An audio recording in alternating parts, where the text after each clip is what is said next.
Let me start by saying Death Grip's discography is one of the wildest experiences I've ever had when it comes to music. In this video, I will only discuss the full-length albums, and of course, this is just my opinion and my experience. By no means I try to tell you this one is better or this one is worse. Not at all. Each one is so different from the other, I can almost believe they are by the same band. But they are, and now that I finished their studio catalog, I think it's a good time for me to tell in detail how my experience with every single one of these records has been. Also, be ready for some of these choices to surprise you, and if you watch my latest Death Grips reaction, you will probably know where we'll start. Something about this record simply doesn't add up for me, and I really tried, but not a single song rubs on me, not when I consider what Death Grips have done before. I don't know if I'm the only one, but I was heavily disappointed with Year of the Snitch, and to be honest, I don't think I'm getting into it anytime soon.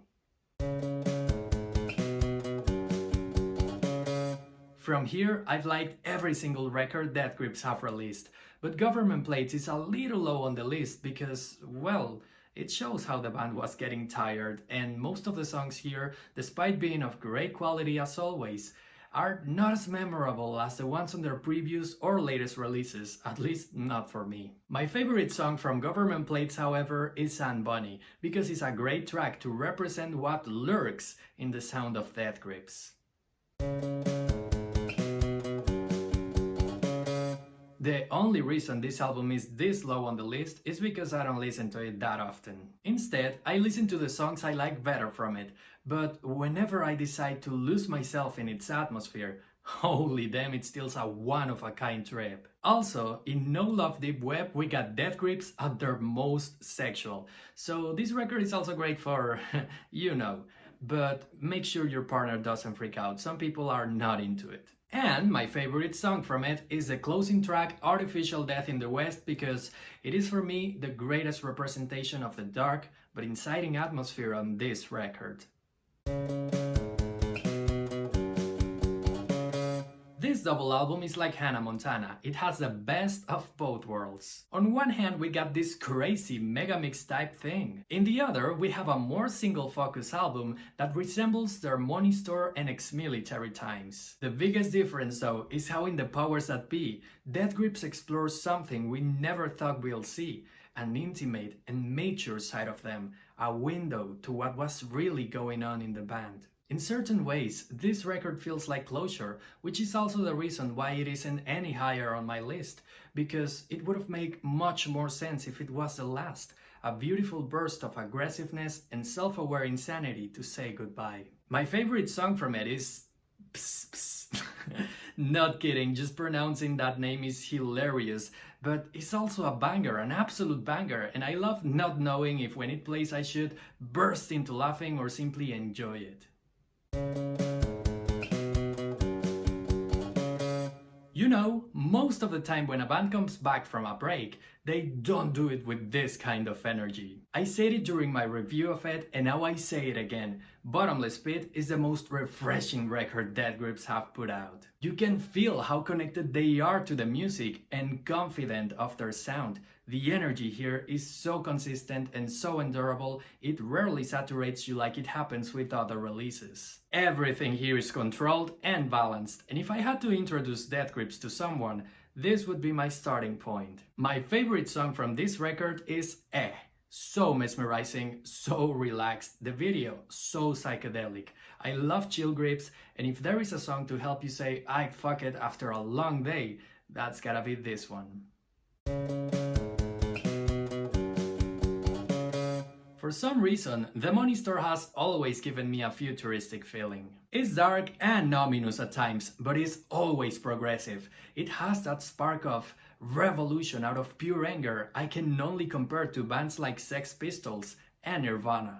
On top of that, it doesn't resemble anything I've heard or even imagined before. And some of the things this record talks about are absolutely necessary topics to discuss. Never heard anyone before going into internet desensitization on their songs, things that are actually relevant. So in some ways, the money story is kinda political, or at least it tries to speak about things that should matter to us as a society. My favorite song gotta be Hacker, because it infiltrates us in the mind of those who are becoming the #1 enemy on this digital era we're living in. Do you also see the irony there?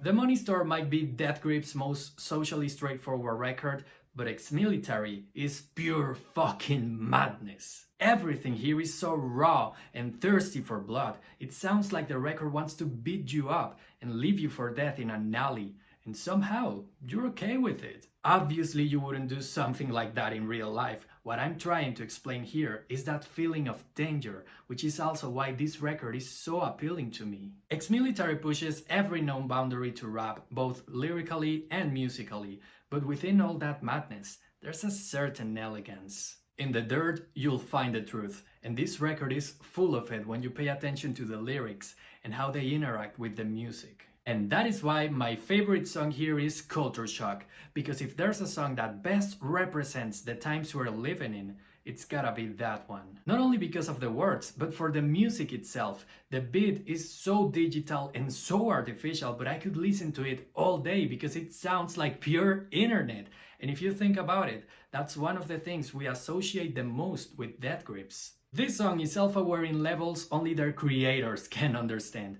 But then again, that goes for the whole Exmilitary, and that's the ultimate reason why this is my absolute favorite record by Death Grips. And so, that was my ranking of every Death Grips album. I still gotta go through some EPs, but you will also see my hot takes on those. In the meantime, tell me, what's your favorite Death Grips record and why? Don't forget to leave it in the comments. Soon there will be a similar video for Deftones, so if you like what you see, you can always subscribe. Or if you'd like to watch more, you got this playlist where you'll find all of my Death Grips reactions. And I think that's all for today. Thank you so much for watching. My name is Tony Whitburn, and I'll see you in the next one.